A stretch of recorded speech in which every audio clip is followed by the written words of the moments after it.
sudah kita sepakati besok pagi. Besok pagi kita akan melakukan simulasi, yaitu mulai dari menerima vaksin, karena Kabupaten Kebumen memutuskan tidak mengambil ke gudang provinsi, tapi kita memilih minta di dropping, karena kita tidak mempunyai mobil yang mempunyai spesifikasi untuk menjaga suhu yang aman, yaitu di antara 2-8 derajat. Akhirnya kita memilih untuk dropping. Sehingga pada saatnya nanti kita akan mendapatkan dropping vaksin dari provinsi ke Kebumen. Maka skenario kita akan melakukan simulasi besok pagi mulai jam 9, dimulai di perbatasan kota di Kedung Bener sebelah jembatan itu. Kita akan tetap mendokumentasikan adanya iring-iringan mobil yang mengedrop vaksin ke Kebumen dari provinsi, masuk ke Kebumen, kemudian kita awal sampai masuk ke gudang farmasi. Di gudang farmasi insya Allah kita mohonkan hadir juga Forkompinda, Bapak Bupati, Bapak Wakil Bupati, Bapak Komandan Kodim, Bapak Kapolres, Bapak Kajari, dan pihak-pihak terkait berhubungan Kasatpol PP untuk sama-sama menyaksikan penerimaan vaksin tersebut. Nanti pada saat vaksin diterimakan oleh Provinsi ke Kebumen, maka vaksin COVID tersebut akan kita simpan di gudang farmasi, yaitu ada di Jalan Rumah Sakit, sebelahnya Labkesda. Di sana sudah tersedia, ada tempat yang sudah kita siapkan, Polpok kita, yang mempunyai syarat untuk bisa mencapai suhu di 2-8 derajat tersebut, dengan jumlah yang cukup. Selanjutnya, Bapak Ibu teman-teman semuanya, kita akan ada kegiatan pada saatnya nanti mendistribusikan vaksin tersebut yang dari gudang farmasi ke Pasienkes kita tadi yang 41 tadi, 35 puskesmas plus 6 rumah sakit tadi.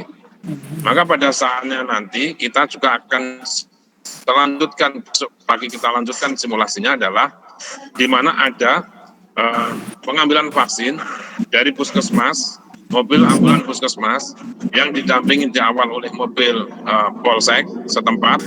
Besok pagi kita simulasikan berangkat dari Puskesmas Pejaguan yang ditunjuk, maka mobil ambulan Pejaguan didampingi atau diawal oleh mobil Polsek Pejaguan menuju ke gudang farmasi.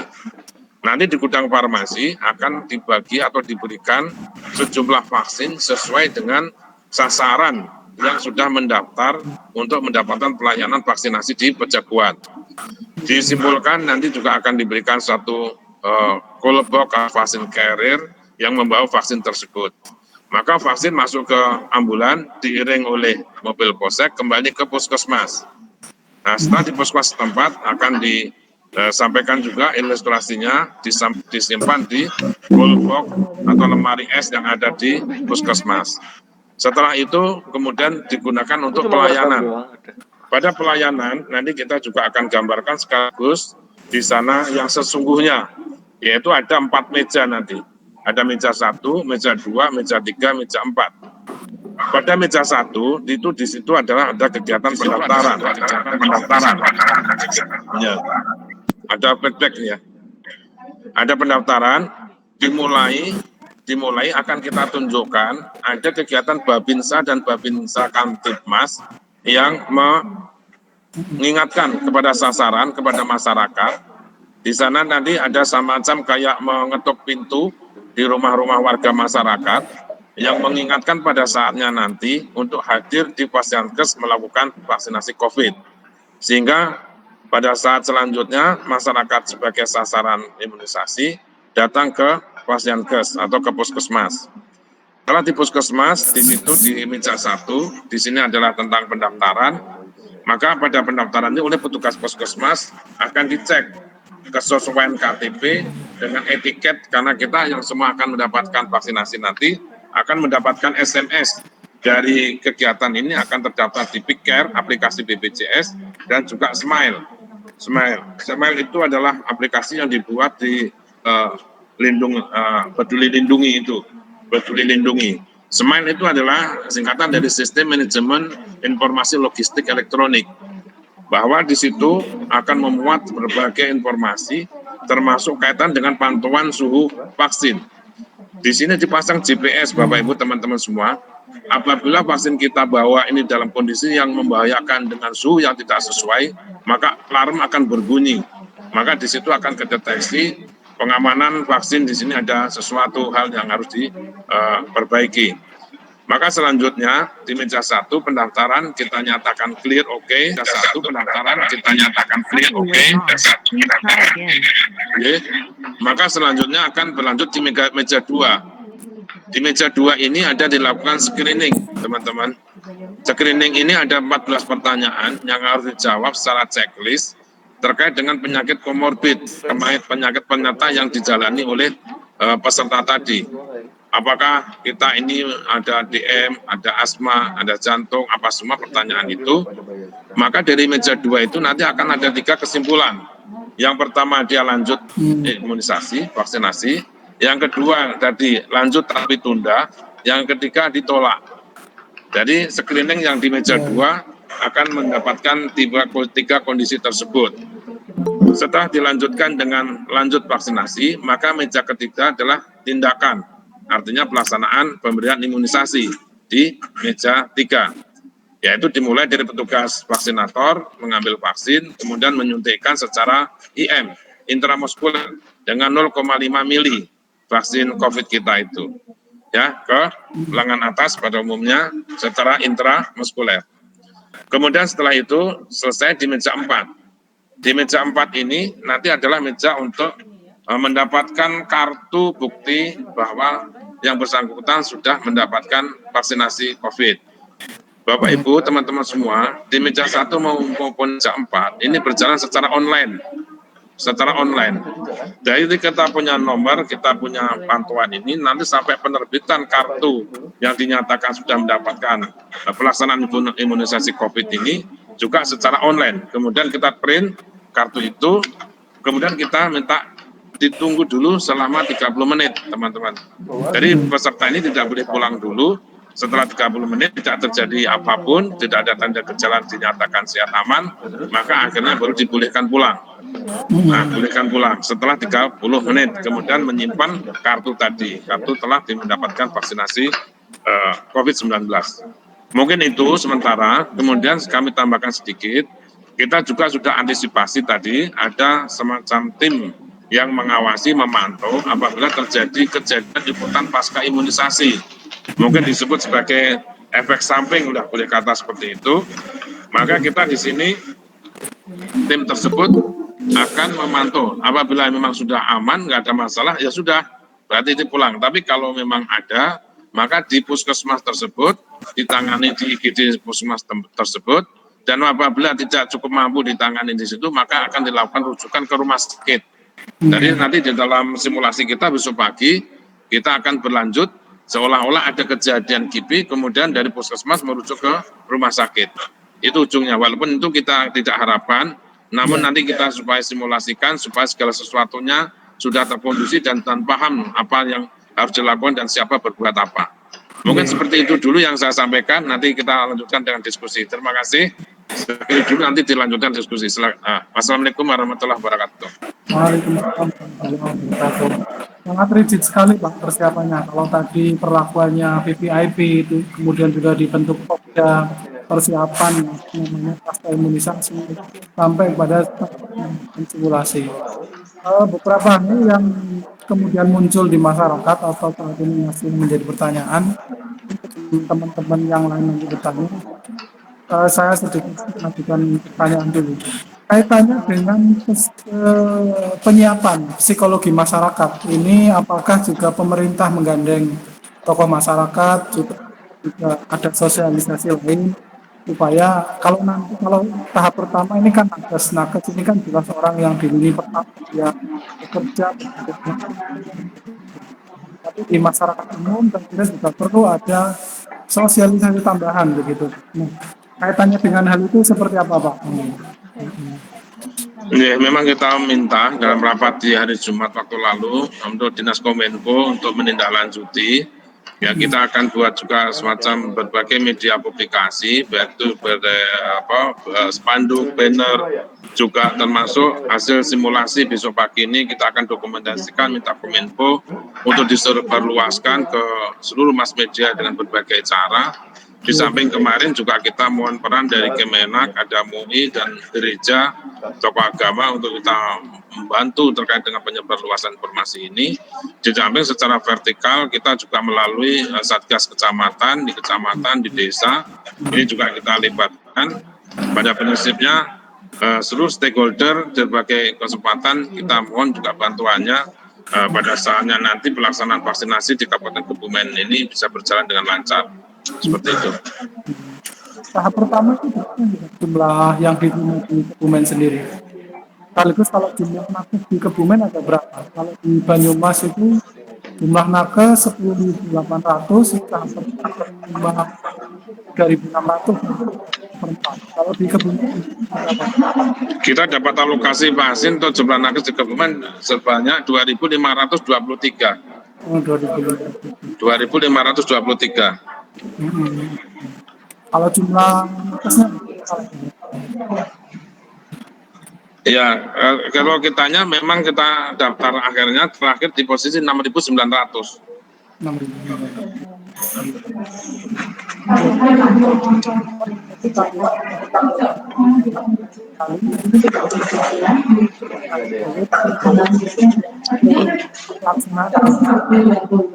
Putus-putus ya. Oh, masih putus-putus. Dekatkan mic-nya kayaknya. Masuk Pak ini suaranya. Ya, sudah ini kita. Oh iya, oke. Monggo saya persilahkan ke teman-teman Pak Udin bareng yang lain untuk dengan vaksin kali ini. Pak, mungkin sedikit pertanyaan untuk yang paling penting saat vaksinasi nantinya apa Pak? Nanti hal-hal lain yang pelaksanaan simulasi. Pelaksanaan simulasi ya. Hari ini kita baru menyusun skenario-nya. Hari ini kita susun skenario. Kemudian pejabat-pejabat yang terlibat besok pagi, ini siang sebentar juga akan segera kita simulasikan dan kita informasikan. Ini juga teman-teman Dinas Kesehatan baru membahas dan merapatkan di kita di sini. Nanti kita akan lakukan checking juga, mulai dari titik di Gedung Bener, di gudang farmasi, di puskesmas, dan rumah sakit Permata Medika. Yang dipastikan besok pagi kita akan jam 9 start mulai, apa yang tadi saya sampaikan dapat berjalan dengan lancar. Dan nanti tentunya akan ada evaluasi di situ, sehingga pada saat di mana harus kita perbaiki, maka dengan simulasi ini kita harapkan kita dapat satu pengalaman yang sungguh-sungguh, seperti di lapangan apa nanti. Dan dokumen ini nanti kita akan buatkan suatu video yang nanti kita mintakan dipublikasikan. Bagaimana saat kita bekerja mengambil vaksin, bekerja memotivasi sasaran para Kamtimas dan Babinsa ke masyarakat, ke desa-desa untuk mengingatkan pada hari ini jam sekarang Bapak Ibu harus hadir ke puskesmas karena ini harus presisi Mas Bapak Ibu. Kalau kita sudah mendaftar di Pejaguan pada sesi pertama misalnya, terjadwal Selasa jam 8 sampai jam 10. Kemudian kita tidak bisa hadir pada jam dan tanggal sesi itu, maka akan lewat Bapak Ibu. Dan itu untuk sampai kapan dapat lagi kita tidak tahu. Jadi kita harus pada durasi yang betul-betul presisi jam itu. Jadi kalau kita sudah mendaftar di posisi sesi pertama di RSDS misalnya, ya harus hadir di sesi pertama RSDS hari Kamis tanggal 14 jam 9 sampai jam 10 misalnya. Misalnya kita berhalangan tidak bisa hadir di hari itu dan jam itu, maka daftar nama kita tadi sudah hilang dengan sendirinya dan kita belum tahu kapan lagi akan mendapatkan pemanggilan lagi. Ini harus dijaga betul. Supaya tidak hilang. Berarti artinya tidak ada antrian nantinya Pak untuk masyarakat sendiri? Ya, artinya sudah disampaikan bahwa kita sehari disetting di maksimal ada 3 sesi, tiap sesi 15 orang, jadi akan terjadi 45 orang sebanyak-banyaknya dalam sehari. Kalau dari seluruh puskesmas dan 6 rumah sakit itu tadi ke depan bisa melaksanakan vaksinasi semua gitu? Iya, jadi masing-masing tadi 41 pasienkes tadi sudah mendapatkan pelatihan dari Kemenkes, 1 dokter, 1 paramedis, dan sekarang mereka akan melakukan TOT, pelatihan penambahan vaksinator di puskesmas di Fasiankesnya masing-masing. Sehingga ini tentunya tidak mungkin hanya 1 orang, maka dia akan menambahkan timnya itu, ya, dengan melatih temannya untuk melakukan imunisasi tadi, vaksinatornya.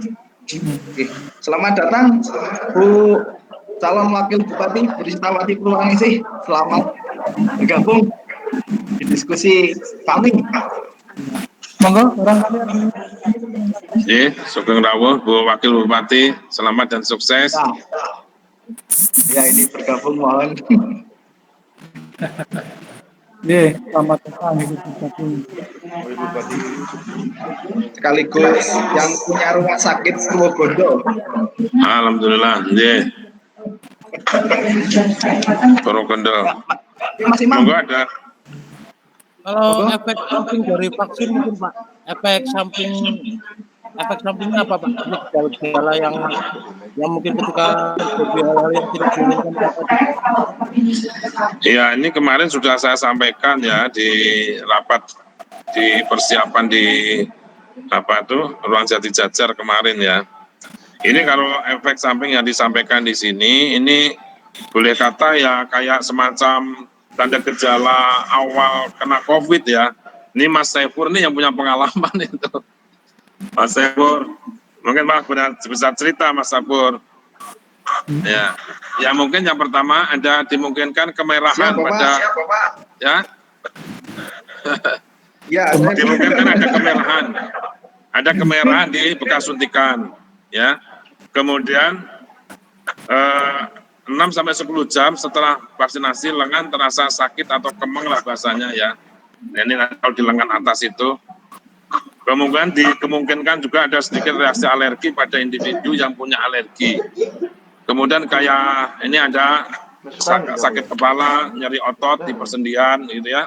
Kemudian mungkin ada demam merah secara samar-samar. Kemudian demam, ada demam yang demam. Saya pikir ini memang yang tercatat di sini ya, yang kami punya dari tanda gejala efek samping vaksinasi. Jadi adanya rasa demam, kemudian kemerahan atau ada pusing, kemudian juga ruam merah samar-samar, kemudian persendian ada yang tidak nyaman seperti itu. Dan hal yang semacam ini yang terdata. Namun demikian tadi sudah sampaikan, kita siapkan juga teman tim yang menangani apabila terjadi kejadian ikutan pasca imunisasi yang lain, sampai dengan kegawat daruratannya kita siapkan IGD di semua puskesmas dan rumah sakit, dan tentunya puskesmas nanti pada saatnya mudah-mudahan tidak terjadi yang lebih dari itu. Toh kalau memang tidak mampu puskesmas, maka kita akan rujuk ke RSDS. Ini Dokter Fatma ini mestinya harus lebih siap di sana sebagai rujukan utama kita di Kebumen. Dan juga rumah sakit yang lain tadi yang ada 6 yang kita tunjuk tadi untuk siap-siap menerima rujukan apabila terjadi KIPI dari teman-teman puskesmas sekitar seperti itu. Tapi artinya aman itu ya Pak ya? Aman. Kalau itu bisa tertangani lah, insya Allah ya. Amin, aman Mas. Silakan. Dokter Fatma bisa sedikit memberikan tips dok bagi mereka yang bergejala atau nantinya efek samping dari vaksin COVID ini, dok.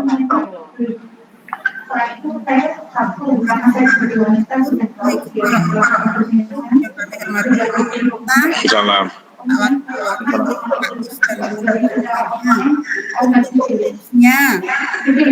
sebetulnya pada saat kita mau imunisasi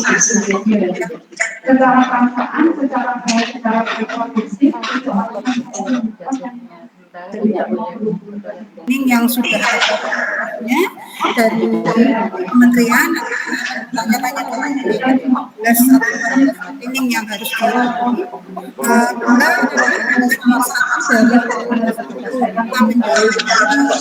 mendapatkan jauh jadi dia tidak bukan yang pertama.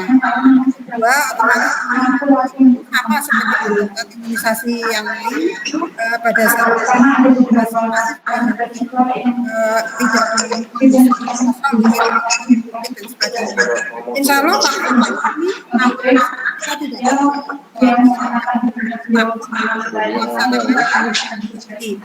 kita sendiri sudah ada SDM menyiapkan tubuh ramping ini dari kemarin sampai sudah mengirimkan 10 orang di pelatihan vaksinasi. Dan kita SDM kirim 10 yang kedua kita kirim 10 untuk pelatihan vaksinasi hari ini sampai agar kita lebih siap untuk memberikan vaksinasi kita lakukan. Insya Allah aman, takut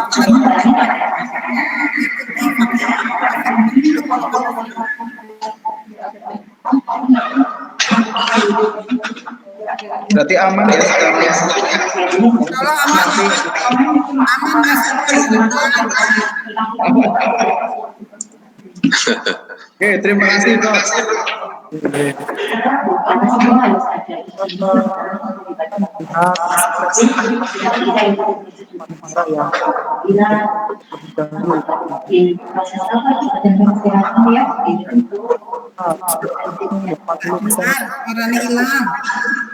Suaranya kurang dekat mic-nya mungkin.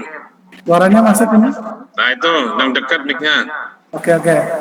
Artinya kalau melihat apa efek samping dan lainnya bisa jadi kan kita mengaca pada beberapa negara yang sudah melakukan vaksinasi terlebih dahulu. Kita harap di nakes ini sukses, kemudian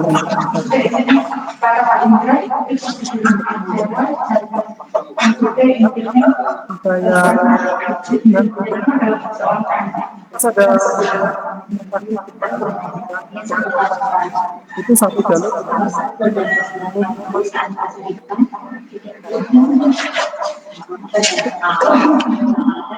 putus ya 4 tahun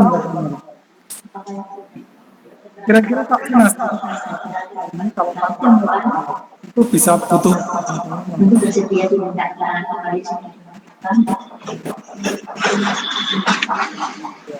Mungkin kalau vaksinnya berapa tahun kira-kira itu fungsi di tubuhnya sendiri?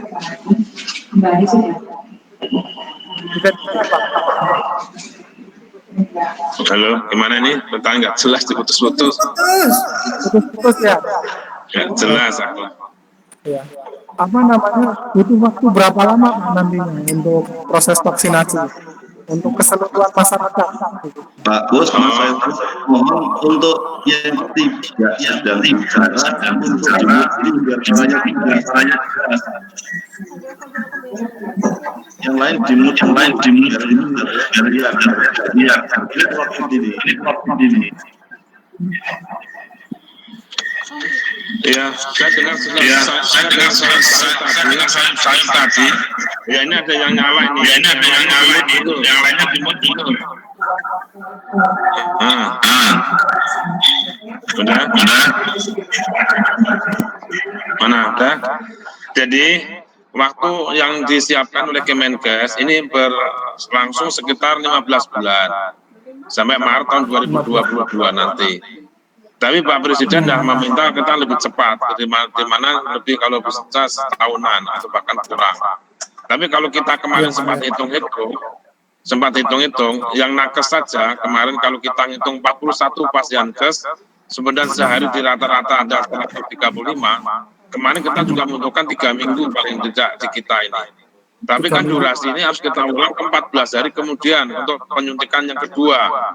Nah ini memang harus untuk waktunya yang nggak singkat juga karena kita harus ada 2 suntikan yang berjarak 14 hari seperti tadi. Dan ini pun kalau tidak ada kendala ya dalam artian pasienkes ini kita hitung rata-rata 3 shift dan 45. Tapi saya tangkap ada beberapa juga tadi hanya mengagendakan 2 shift saja. Ada 2 hari seminggu. Kita tadi kemarin hitungnya adalah 3 shift. Kemudian ada 3 hari. Nah, ini kembali lagi, mungkin Bu Fatma bisa nyontohkan di RSDS ini jadwalnya seminggu berapa kali itu, Dokter Fatma? Kami 3 kali, Pak Kus. 3 kali. Harinya? Selasa, Kamis, dan Sabtu. Nah, itu Bapak Ibu, itu di RSDS berarti hanya bisa ngelayani di Selasa, Kamis, dan Sabtu. Jamnya juga tertentu, Bapak Ibu, ada di setiap shift itu. Seharinya berapa shift, Bu? Kita sudah menjadwalkan 3 shift, Pak Kus. 3, sehingga mungkin kita sehari bisa 45 orang. Baik.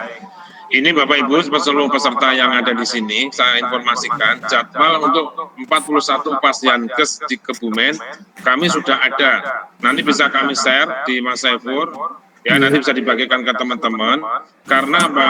Seluruh masyarakat kita yang akan mendapatkan vaksinasi ini harus mendaftar di waktu mendapatkan SMS tadi, milih pasienkesnya, milih sendiri. Walaupun saya orang Kebumen, orang Perumpung misalnya, saya pengen ke RSDS atau saya pengen ke Petanaan sambil mau nyoto, ya boleh gitu. Jadi nanti itu terbebas aja, bebas saja. Saya senang ke RSDS, RSDS saja, walaupun saya mungkin ke Kebumen 1 atau ke Kejaguan, apa Kebumen 3 lebih dekat. Jadi masyarakat dibebaskan. Nanti di dalam Smile itu akan terikot berapa di RSDS, berapa di Perempuan, berapa di 41 itu. Baru ketahuan setelah nanti ada SMS balik dari masyarakat atau peserta yang mendapatkan vaksinasi memilih pasienkes. Nanti oleh Bio Farma vaksinnya sesuai dengan yang terdaftar di situ. Dan ini betul-betul down sekali karena kita di aplikasi Smile maupun di Lindungi. Nah, itu juga memang untuk ini semua memantau tentang kebutuhan sarpras yang diperlukan di setiap pasienkes tersebut. Iya. Jadi ini harus presisi banget, nggak bisa lepas. Kalau yang kita sudah pilih, harus hadir di jam yang tersebut, di tempat itu. Nggak bisa pindah. Jadi harus benar-benar disiplin dan on time supaya tidak melewatkan. Iya betul. Nah ini harapan presentasi tadi disampaikan Dokter Fatma juga. Jadi kalau kita sudah memilih di situ, kalau kebetulan pada saat pelaksanaan di meja 2, kedapatan screening kita sedang mengalami sesuatu, ya mungkin bisa saja batal, kita tidak jadi diimunisasi. Nah, karena kita sedang mendapatkan apa ya, mudah-mudahan sehingga demikian. Jadi tetap aja screening di meja 2 yang menentukan berlanjut divaksin atau tunda atau bahkan tidak jadi atau ditolak. Ya. Oke, Pak. Melihat persiapan. Satu pertanyaan, Pak. Ya, kalau bagi alumni COVID kayak saya ini, apa perlu divaksin atau enggak? Sebetulnya di kita sih kalau yang sudah mendapatkan COVID kayak pensiunan mantan COVID nih nggak perlu deh ini. Oke. Tapi kalau toh itu nanti sebagai saya Bupatma mana itu, ya itu nggak perlu sebetulnya secara vaksin secara antibodi, jangan itu udah hebat, itu udah kuat Mas Saifur, itu udah ampuh, itu udah lolos itu. Tapi nanti kedepannya ini karena top down ya, dalam artinya begini. Pendataan ini secara aplikasi dari sana, Jakarta Pusat BKPN itu ya, yang nanti memang akan terdata dengan demikian. Data penderita COVID apakah sudah tercantum di dana apa belum, tapi kalau toh memang ada ya jalani saja. Kalau sehat-sehat seperti Mas Saiful, insya Allah aman. Terus, ya.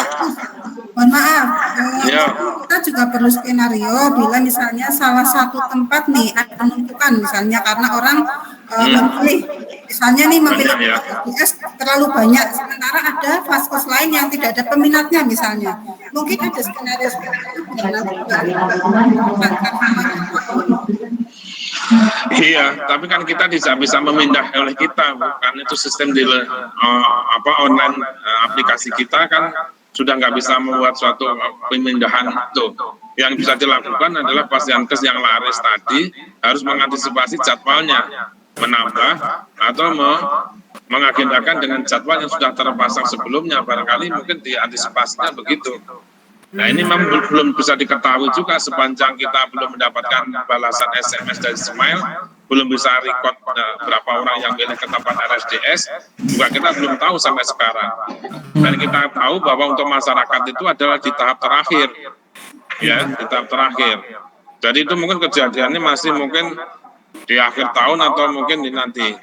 Dan mohon maaf itu nanti kan teman-teman dari pusat penanganan COVID di nasional nanti dimasukkan ke Bigcare nanti di Smile memberikan nomor kepada masyarakat dikasih SMS balik milih Pasienkes, baru terikot, baru bisa dipantau di Pasienkes tersebut, seperti itu. Pak, kemudian ada pertanyaan juga dari Mas Wahyu. Orang yang sudah divaksin COVID, apakah ada kemungkinan dia bisa menularkan ke orang lain? Ya, pertanyaan ini kan terkait dengan tadi bahwa seseorang yang mendapatkan kekebalan yang nanti disebut sebagai herd immunity, kekebalan komunitas, kolektif, di mana kalau suatu komunitas 80% sudah mendapatkan kekebalan tadi, itu akan membarier, melindungi warga masyarakat itu, ya insya Allah ya sudah akan melindungi secara keseluruhan. Karena si virus ini hanya bisa hidup di tubuh manusia. Jadi misalnya komunitas yang sekarang ini nemplok Mas Sepur nggak bisa, nemplok ke jenengan Bupati nggak bisa, ke saya nggak bisa. Akhirnya dia mati sendiri dengan durasi waktu itu. Karena kita sebagian besar orang sudah kebal terhadap virus itu. Sehingga dalam hal ini terlindungilah satu komunitas itu karena kita sudah punya kekebalan kelompok, herd immunity namanya. Maka capaian kita di 80% ini harus kita tercover oleh vaksinasi ini. Sebagai gambaran saja, Kabupaten Kebumen ini penduduknya 1,3, kita mendapatkan alokasi jumlah yang akan mendapat vaksinasi sebanyak 861.000. Ini dikurangi umur 18 tahun ke bawah sama yang 59 tahun ke atas. Karena yang akan mendapatkan vaksinasi adalah umur 18 sampai dengan 59 tahun. Seperti itu. Ya. 80% termasuk akuratnya kalau melihat umur tersebut. Ya. Selanjutnya Pak, kaitan ini vaksinasi kalau nanti tidak bisa berjalan, tidak ada hambatan dan sukses, kaitannya dengan beriringan Pak, vaksinasi dengan menjaga ritme pertumbuhan ekonominya Pak, di wilayah Kebumen khususnya. Tolong dijelaskan. Ini. Masuk Pak suaranya. Belum, tadi belum dengar saya. Anda. Ya harapannya bisa berjalan lancar karena tadi persiapannya sudah matang. Amin. Mohon dukungannya semua teman-teman dia dan seluruh Pasienkes. Terus kita berkomunikasi. Judulnya ini komunikasi koordinasi yang baik dan juga sosialisasi kepada seluruh stakeholder dan masyarakat mohon dibantu. Siap. Pasti itu Pak. Tinggal nanti Pak, kaitannya dengan menjaga ritme pertumbuhan ekonominya Pak, apakah sambil berjalan juga pada saat vaksinasi ini atau pasca itu Pak, atas kebijakan kalau dari Pemda Kebumen sendiri? Iya, tadi kan sampaikan tujuan dari pemberian vaksinasi oleh pemerintah ini kan pada ujung akhirnya setelah kita mendapatkan kondisi kesehatan COVID ini sudah tidak membahayakan lagi aktivitas seperti bisa pulih kembali yang waktu dulu, ya tentunya tidak ada pembatasan waktu secara kita beraktivitas dan berusaha, tentunya diharapkan perekonomian akan tumbuh seperti yang dulu lagi. Ini ujung akhirnya, di mana kita mendapatkan perlindungan yang cukup aman, nyaman kembali, aktivitas kembali, sehingga termasuk dengan 3M atau dengan pembatasan aktivitas kita ini tidak ada lagi, sehingga diharapkan secara bertahap ekonomi akan pulih kembali seperti itu. Amin. Baik teman-teman, ada yang mau bertanya atau Bapak Wakil Bupati barangkali memberi masukan. Selamat siang, Assalamualaikum Pak Wakil Bupati. Assalamualaikum Bapak. Assalamualaikum Bapak. Assalamualaikum. Bapak. Waalaikumsalam warahmatullahi wabarakatuh. Bagus, Sehat. Alhamdulillah sehat Bapak. Siap Bapak. Iya nih, maaf lagi sambil rapat. Oke, mohon petunjuk Bapak. Sekaligus arahannya Pak. Oke, Assalamualaikum warahmatullahi wabarakatuh. Waalaikumsalam warahmatullahi wabarakatuh. Selamat pagi semuanya, mohon maaf baru bergabung. Saya Arif Giganto, Wakil Bupati Kebumen, untuk vaksin secara serentak di Kabupaten Kebumen tentunya sudah siap, dan insya Allah besok pagi juga akan ada simulasi yang akan dilaksanakan kurang lebih pukul 9. Tetapi juga kita mendapatkan berita bahwa vaksin akan ditunda. Kita ikuti perintah dari pusat ataupun dari provinsi. Dan tentunya Pak Kus lebih paham tentang penundaannya kapan akan dilanjutkan, karena sampai sekarang jadwal berikutnya saya belum mendapatkan. Insya Allah vaksin ini sangat baik, ditujukan kepada seluruh tenaga kesehatan, karena kita tahu tenaga kesehatan itu adalah ujung tombak dalam kesehatan ini. Sangat tepat pemerintah dalam memberikannya, dan insya Allah selesai ini ke depan juga akan sangat tepat untuk pelayanan dan untuk masyarakat semuanya. Itu aja yang bisa kami sampaikan. Monggo, Pak Kus. Matur nuwun Bapak, insya Allah siap berkenan besok pagi rawuh di simulasi Bapak. Insya Allah. Nanti saya Amin. hadir. Bapak. Siap, matur nuwun. Monggo. Monggo Mas Saiful. Ada yang mau tanya, Ya, Pak Bapak. Saiful? Oke. Mungkin himbauan kepada masyarakat adanya vaksinasi ini untuk agar mereka bersiap dan lebih paham. Apa Pak arahannya Pak? Begini, vaksin ini adalah upaya yang baik dari pemerintah dalam pencegahan dan penanggulangan COVID-19 agar masyarakat jangan mudah mendapatkan dari berita-berita hoax yang tentunya akan merugikan masyarakat itu sendiri. Tentunya vaksin ini sudah diperhitungkan dengan baik oleh ahlinya, dan tentunya diberikan kepada masyarakat, insya Allah akan sangat aman.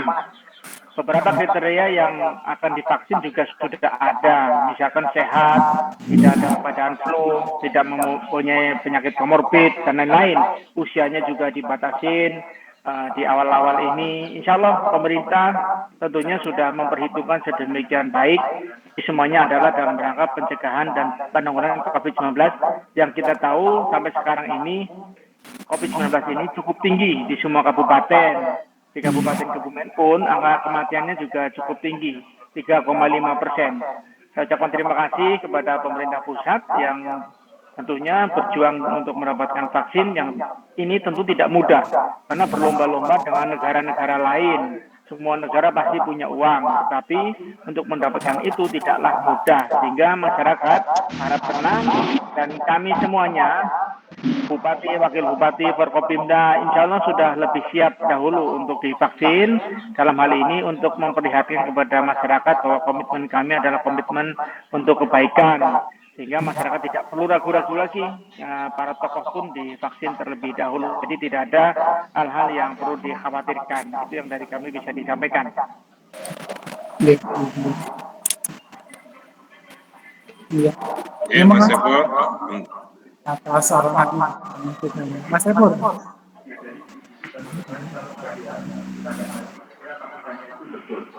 Ini bagian dari kewajiban kita ya. Kemudian Baik.